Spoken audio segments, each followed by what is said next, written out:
make YouTube videos like your favorite YouTubers? Well, today I'm going to show you 3 secret steps on how to make some of the best Gorilla Tag videos ever. And the best part is, it's all free.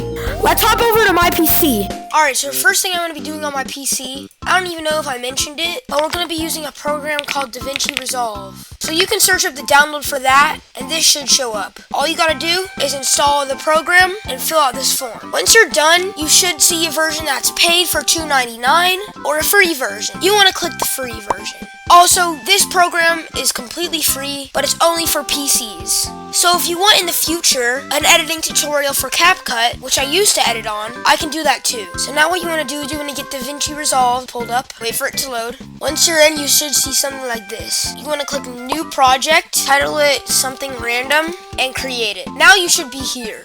What you want to do is go to this little edit section, click on it, and now you're here. There will be 3 chapters on how to edit a video, so let's start off with the first chapter. This first chapter will be...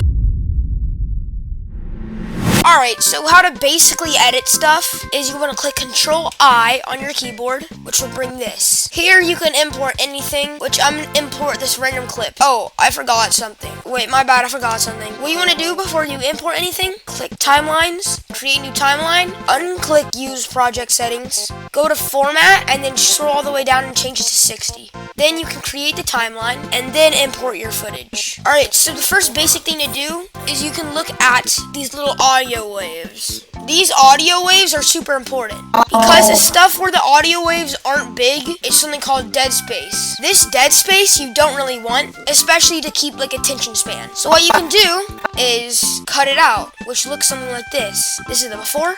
Hello.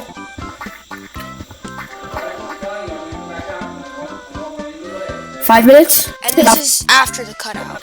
Hello. 5 minutes. As you can see, way shorter and way better. How you do this is you select the first spot where you want to cut part of the video and click Control-B on your keyboard. This will cut the clip. Then you want to go over to the other beginning of the second wavelength and Control-B over here too. Now you have this big clip of dead space where you can backspace it. Click where there's nothing there. Right click and ripple delete. Now all the dead space is deleted. You can just keep repeating this for the sections you want to keep. And that's the basic thing you can do to keep attention span, which really helps. You can also go down here in color and you can put this to the left for some brightness, and you can also add some contrast up here or anything else up here, which can really help with an overall feel of the video. Those were some basic little things for videos. Now I'm going to be going on to something called...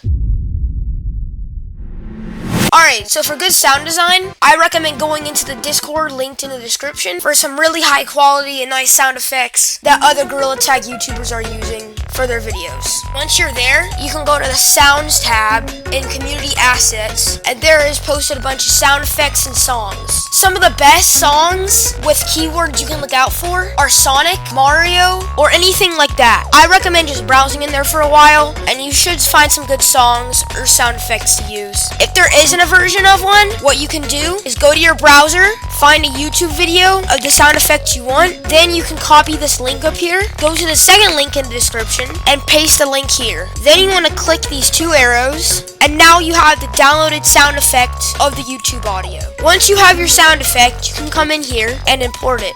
Then you can grab your audio and drag it down here to be used. As you can see, now here's some sound effects. Sound design can be really good in helping keep a viewer's attention span. Now I'm going to go to our third chapter, which is... Visual effects are one of those important things, and there's multiple good ways to do this. One good way is captions. You can go over here to Titles, Text Plus, drag it on top of your video, title it wherever you want, and then choose a font. I use a font called Hartwell Alt. You can then go to Shading, click this, and change the thickness to 0.13. Then click this, click on the black little area, click down here, and then choose whatever color you want it to be. Then you want to drag this up all the way to around right here. And as you can see, bottom color is now the color you wanted. You can then go here to Open Effects, drop Shadow, and place it on there. Turn the strength up, turn the distance a little down, and turn the blur a little down. And now it has a really nice drop shadow effect. Now a pop-in is really good for text. And how you can do that is go to this little Fusion tab down here, click spline in the top right corner, go to text, and then add a keyframe for size. Then go 6 keyframes forward using your right arrow key and add another keyframe. Then click this arrow to go back to your first keyframe and set the size down to something like 0.03, so it looks like this.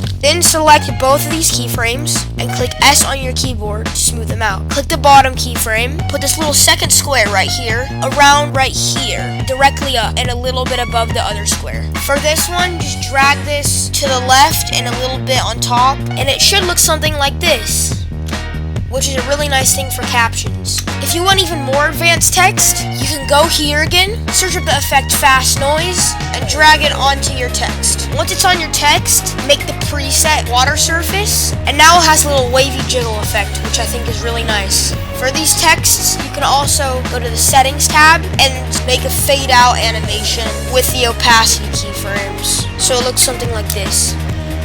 Another good visual effect is zooms, which are relatively easy to do. You add a keyframe, you can add a keyframe during a significant part of the video, go 3 keyframes forward, and zoom it up a little bit, and then you get this, which looks really nice overall, and keeps the viewer watching. A third thing I like to do for visual effects is add some camera shake at important moments. So go to the Open Effects tab again, and search up camera shake. You can then go here, cut out a little area of where you want camera shake to be, and then drag it onto the clip. Then you can go to the camera shake area, turn up the motion scale, turn up the speed scale, and put the motion blur to around 0.8. And now for a brief little moment, your screen shakes, which can be very useful for attention grabbing. Also, going back to the sound chapter, using sound effects at important times is also really helpful. That will be it for today's video. Remember, if you want a CapCut tutorial, tell me down in the comments below. Also, one more thing, for 1,000 subscribers, I will be doing a face reveal in 5, 4, 3, 2, 1. Hello.